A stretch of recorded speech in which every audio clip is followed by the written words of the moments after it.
Yes, 12th class. This is our third chapter, admission of a partner. Partner का admission. Okay.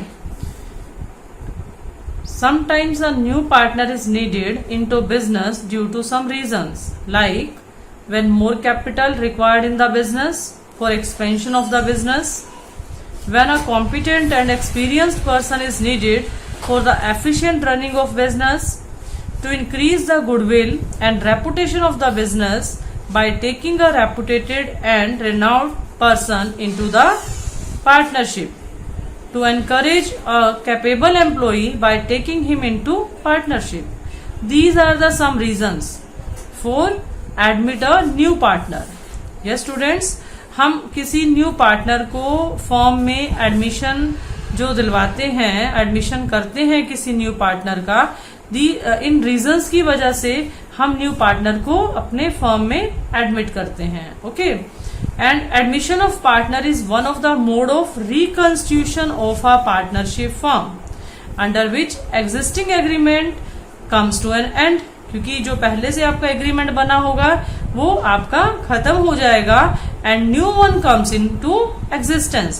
क्योंकि जब new partner firm में आएगा तो न्यू कंडीशंस होंगी, न्यू एग्जिस्टेंस उनकी क्रिएट होगी, और जो ओल्ड एग्जिस्टेंस है, ओल्ड एग्रीमेंट जो आपका है वो फर्म में जो है एंड हो जाएगा, वो फिनिश हो जाएगा. Okay, then at the time of admission, new partner bring his share of goodwill and capital. Old partner sacrifice a share of their profit in favor and thus he gets a share in the future profits of the firm. देखो, जब भी कोई नया partner firm में आता है तो जो एग्जिस्टिंग पार्टनर होते हैं, वो एग्जिस्टिंग पार्टनर जो ऑलरेडी फर्म में इंक्लूड हैं, वो एग्जिस्टिंग पार्टनर्स का शेयर पहले से कम हो जाता है और वी कैन से दैट उनका शेयर, वो अपना शेयर न्यू पार्टनर के लिए कुछ ना कुछ सेक्रीफाइस कर देते हैं. ओके, तो इस टॉपिक में हम कुछ पॉइंट्स डिस्कस करेंगे, like calculation of new ratio.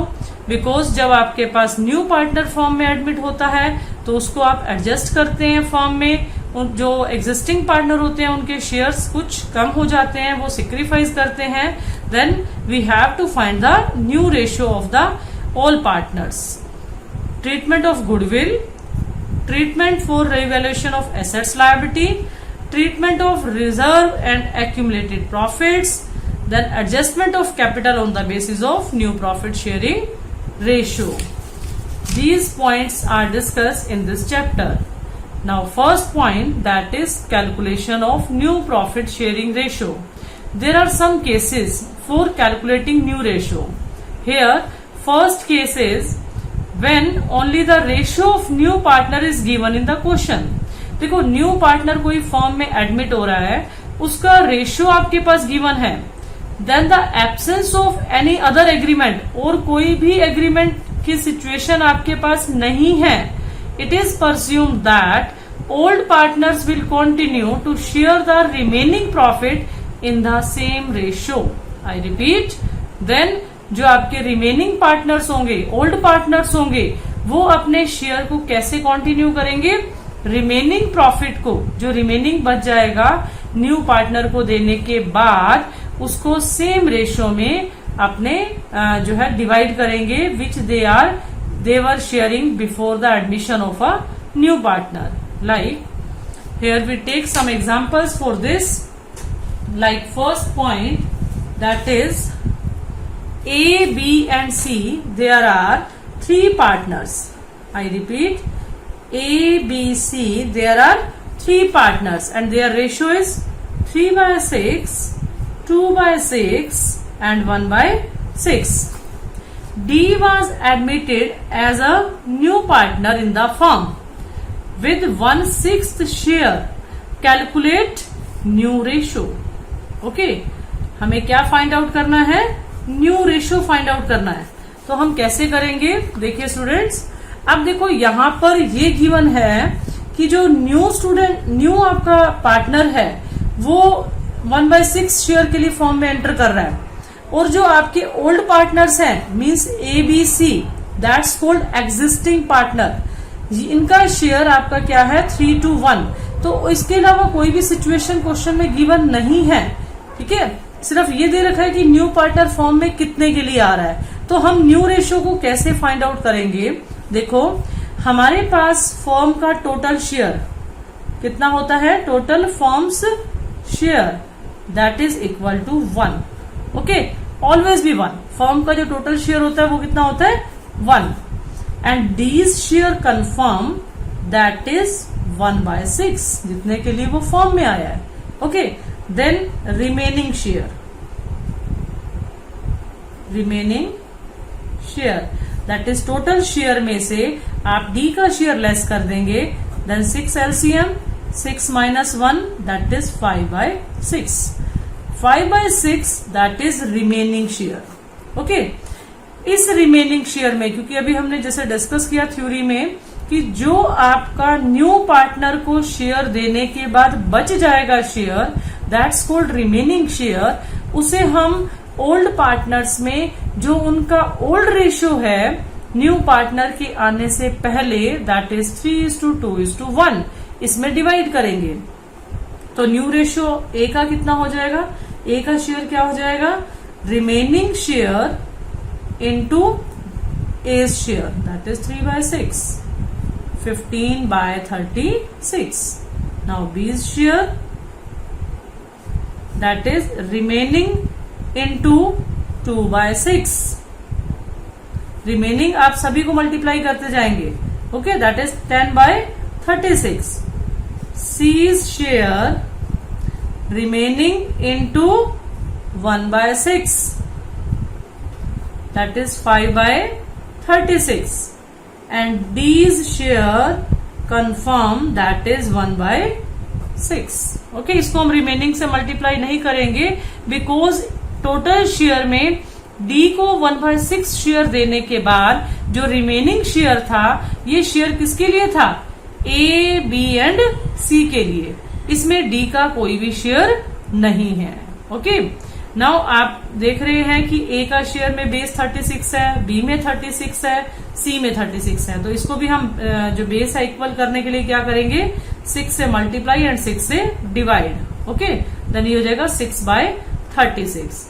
Now new ratio of A, B, C and D that is 15/36, 10/36, 5/36 and 6/36, or we can say that 15, 10, 5 and 6, that is our new ratio, okay।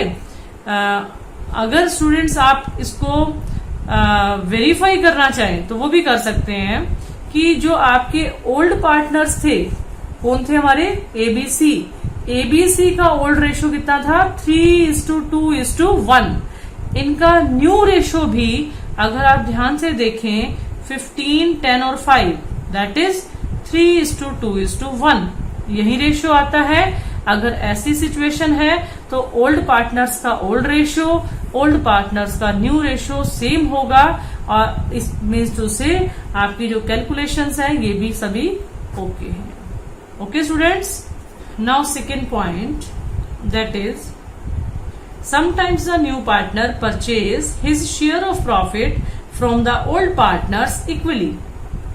कई बार क्या होता है कि जो new partner form में आ रहा है वो ओल्ड पार्टनर से इक्वल शेयर गेन करता है, okay. In that case new profit sharing of the old partners will be ascertained by deducting the sacrifice ratio made by them and their existing share of profit, okay। Like आपके पास example given है, Ram and Shyam are partners and their profit sharing ratio 7:5।